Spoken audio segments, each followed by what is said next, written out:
তো আজকে আমরা দুই বন্ধু মিলে বেরিয়ে পড়েছি ঘুমরা যাওয়ার জন্য।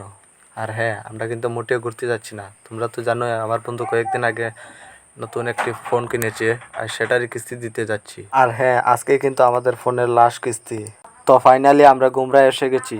তারপর কিছুক্ষণ যাওয়ার পর আমার আরেক বন্ধুর সাথে দেখা হয়ে গেল। আর হ্যাঁ, ও যে আসবে সেটা আমরা আগে থেকেই জানতাম। তারপর ওকে নিয়ে এই দোকানের দিকে চললাম। আর তোমরা তো জানোই আমি যেখানে যাই সেখানে গিয়েই প্রথম শিকড় লাগে, আর যেমন কথা সেমন কাজ।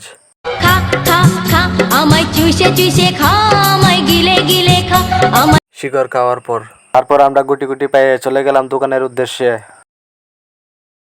তো ফাইনালি আমরা দোকানে এসে গেছি। তো কি বলবো ভাই, আমরা যে ফোনটা নিয়েছি ওরা বিশ্বাসই করছে না। তারপর ওদের সাথে কিছুক্ষণ কথা বলার পর তারা বিশ্বাস করলো। আর এদিকে আমাদের স্লিপটা লেখছে। তারপর টাকাটা দিয়ে দিলাম। তারপর আমাদের স্লিপটা দিয়ে দিল। তারপর আমাদের কাজ শেষ হওয়ার পর আমরা দোকান থেকে বাইরে গেলাম। তো আজকের মতো এখানে টাটা, নেক্সট ভিডিও দেখা হইব।